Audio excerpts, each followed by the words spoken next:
सर्वप्रथम तुम्हा सर्वांना माझा क्रांतिकारी जय भीम नमो बुद्धाय. प्रियाज यूट्यूब चॅनलमध्ये तुम्हा सर्वांचं खूप खूप मनापासून स्वागत करते. त्यागमूर्ती माता रमाबाई भीमराव आंबेडकर यांचे जीवनचरित्र भाग 1 मध्ये आपण पाहिले की रमाबाईंची जन्मापूर्वीची त्यांची घरची परिस्थिती कशी होती, त्यांची आई किंवा वडील कशा पद्धतीने त्यांचा निर्माण झाले आणि त्यांचे रमाईचे आई आणि वडील वारल्याच्या नंतर त्यांच्या काकांनी आणि मामांनी त्यांना घेऊन मुंबईला घेऊन गेले. आणि आता आपण ह्या व्हिडिओमध्ये पाहणार आहोत की रमाईचे बाबासाहेबांशी लग्न कसे जुळून आले, कुठे लग्न झाले वगैरे वगैरे सगळंच.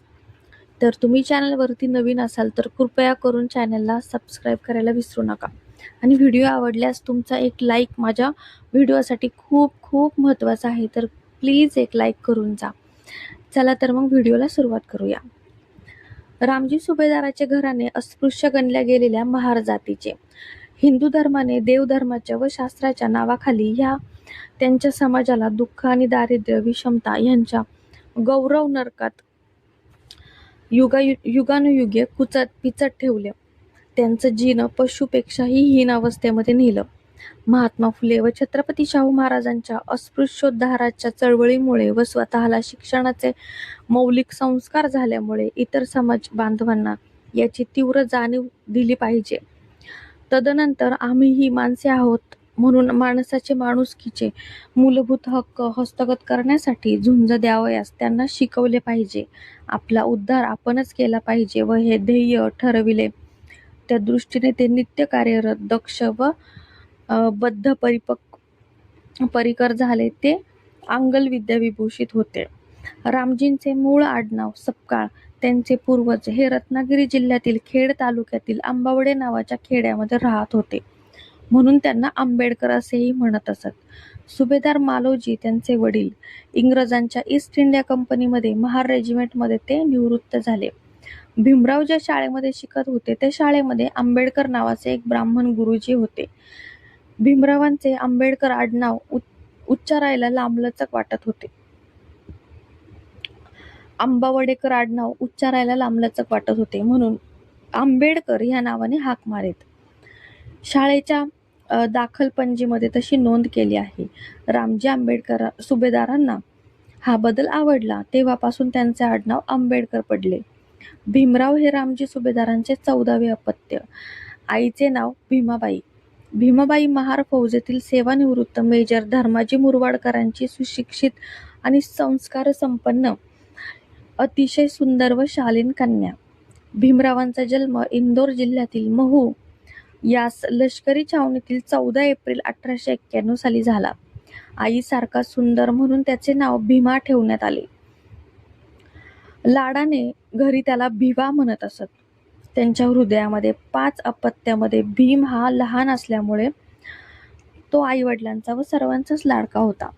रामजी सुभेदारांच्या साताऱ्यातील नोकरीचा कालावधी संपला. सर्व गोष्टींची निर्वानिरव करून सुभेदारांनी सातारा 1904च्या डिसेंबरमध्ये सोडला आणि ते मुंबईला आले.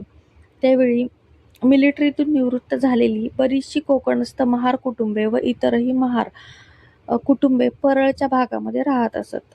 त्या भागामध्ये डबकचाळ नावाची एक इमारत होती. त्यात सुभेदारांनी आपले बिऱ्हाड थाटले. रामजी सुभेदारांनी त्यांच्या मुलांची नावे मराठा हायस्कूलमध्ये घातली, पण त्यांच्या मते तेथील दर्जा उच्च नसल्यामुळे त्यांनी दोन्ही मुलांची नावे सरकारी एनफिल्ड हायस्कूलमध्ये घातली. दूर असलेल्या एल्फिस्टन हायस्कूलला भीम दररोज पायीच जात असे. घरी अंधाऱ्या खोलीमध्ये रॉकेलच्या मिणमिणत्या दिव्याच्या अंधुक प्रकाशामध्ये त्यांच्या अभ्यासाला सुरुवात झाली. मुलाने अभ्यास करावा म्हणून रामजी रात्री जागे राहत होते. सुभेदार रामजींच्या भीमरावापेक्षा मोठ्या असलेल्या आनंदरावाचे लग्न झाले होते. विद्यार्थी भीमरावाच्या लग्नाचा बेत रामजी सुभेदाराच्या मनामध्ये झुंबरासारखा झुलत होता. त्यातच ते व्यग्र झाले. त्यावेळी भीमराव इयत्ता 9वी मध्ये शिकत होते आणि पुढल्या वर्षी मॅट्रिकच्या परीक्षेमध्ये बसणार होते. त्याचेही लग्न उरकून टाकावे असे सुभेदार रामजी यांना वाटू लागले. सकाळी मुलामुलींचे विवाह बहुधा बालवयातच करण्याचा प्रघात होता. भिवा सर्व भावंडांमध्ये गोरा आणि बळकट आणि देखणा होता. ते शेंडेफळ असल्याने भिवा वडिलांच्या अत्यंत आवडीचा होता. त्याच्यासारखीच त्याची बायको सुद्धा देखणी व सुंदर असावी असे रामजींना वाटत असे. भीमरावासाठी त्यांनी अनेक मुली पाहिल्या. त्यांपैकी फक्त 2 मुली त्यांच्या पसंतीला उतरल्या होत्या. पण त्यातही त्यांचे समाधान होत नव्हते. मन त्यांचे कौल देत नव्हते. एके दिवशी रामीला बरोबर घेऊन तिची थोरली बहीण मुंबई येथील भायखळा भाजी बाजारामध्ये जात होती. वाटेमध्ये सुभेदार रामजींची दुसरी पत्नी जिजाबाई व तिच्या बहिणीची गाठ पडली. बाजारामध्ये भाजीपाला खरेदी करण्यासाठी निघालेल्या या दोघी गृहिणींच्या भेटी 2 व्यक्तींच्या जीवनामध्ये महत्त्वपूर्ण बदल घडवून आणला.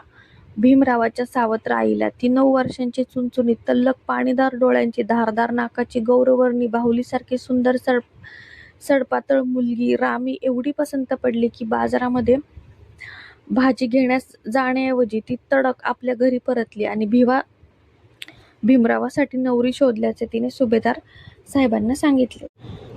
सुभेदार रामजी व जिजाबाई हे रामीला पाहायला गेले. ती त्यांना खूपच आवडली. वधूच्या मामाकडे बोलणी झाली. मामांना वर पसंत पडला. रमाबाई पूर्वी पाहिलेल्या 2 मुलींपेक्षा उजव्या वाटल्या. भीमराव व रमाबाई यांच्या विवाहाची तिथी ठरवण्यात आली. तेव्हा पहिल्या 2 मुली ठरवण्यात आल्या होत्या त्यांच्या नातलगांनी जात पंचायत बसवली.